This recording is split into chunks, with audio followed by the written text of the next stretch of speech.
Canon EOS R6 Review. The Canon EOS R6 full-frame mirrorless camera offers incredible autofocus, class-leading image stabilization, and excellent low-light abilities. It's not cheap and its video skills fall short of the very best. But as an enthusiast stills camera, it's easy to recommend. It took Canon a while to find its feet with mirrorless cameras, but the Canon EOS R6 is proof that those faltering days are well and truly over.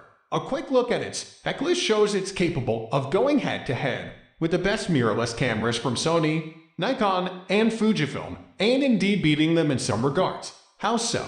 Well, it's a 20.1 megapixel full-frame camera that comes with class-leading image stabilization, a 6072-point dual-pixel autofocus system, 12 fps shooting, 4K video, and high-res OLED electronic viewfinder. In short, it has almost everything you could want in an enthusiast mirrorless camera, and with only a couple of minor drawbacks. Chief among them are that it lacks the really high megapixel count, enjoyed by its more expensive 45MP sibling, the Canon R5 and the similarly priced 33MP Sony A7 Roman IV, while video falls short of the absolute best. But make no mistake, the Canon R6 is right at the top end of full-frame mirrorless cameras, and I've enjoyed every second of my time with it. It's an obvious choice for our best mirrorless cameras list, and indeed our best cameras list overall. Find out what makes it so special in this full Canon EOS R6 review. The Canon EOS R6 came out in July 2020 and cost $2,499 for the body alone. It's also available with two kit lenses, the RF24 105mm for $7.1 IS SDM for $2,799, or with the RF24 105mm for LIS USM for $3,599. I tested it with the excellent RF24 710 f2.8 LIS USM lens, which cost $2,399 on its own.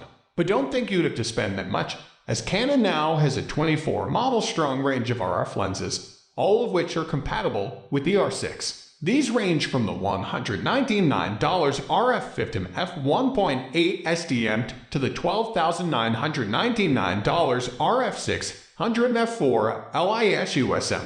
You can also use any of the dozens of older EF lenses by adding a $99 adapter.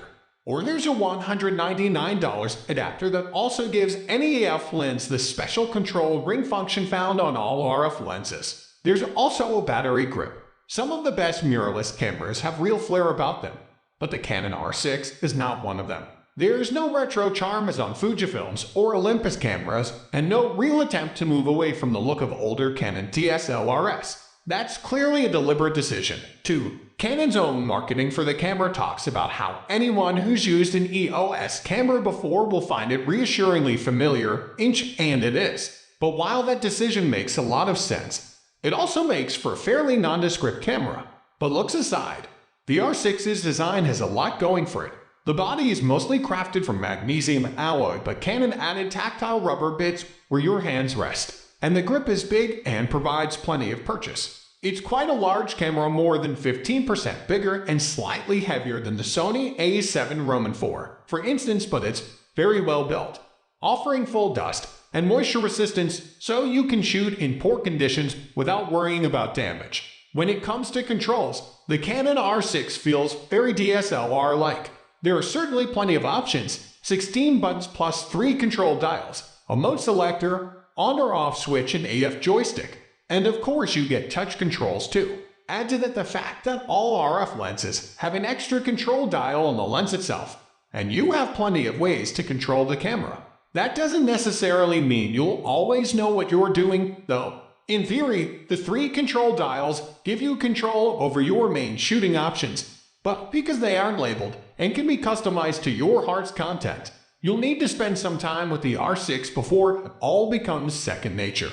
That's particularly apparent when you're changing settings in the R6's menus, with one control dial scrolling through categories, one moving through pages within each section, and the third scrolling through the various options on each page. I regularly found myself using the wrong one and jumping to another section when I just wanted to move down a list, though I imagine I'd get used to it in time.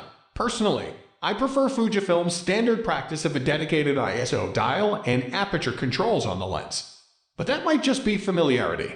Autofocus is handled by incredibly adaptable Pixel Cmos AF Room and 2 system, which offers a scarcely believable 1,053 AF zones and 6,072 AF points. But don't worry too much about the numbers, because all you really need to know is that it works superbly. First things first, it's fast. I would say it's blink and you'll miss it fast.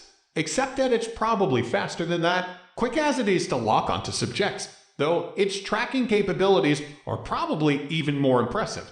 Not only can the R6 focus on and track people and eyes, but it also works with animals and vehicles. Fortunately, I have a suitable test subject in the form of a very energetic 15-month-old chocolate Labrador that regularly moves too swiftly and unpredictably for most cameras. The R6 couldn't quite capture every frame of his leaping and bounding, but it came damn close, giving me a far greater percentage of keepers than I could have hoped for. It's even advanced enough to track an animal's eye while it's moving. Truly, this is witchcraft. With all of the above in mind,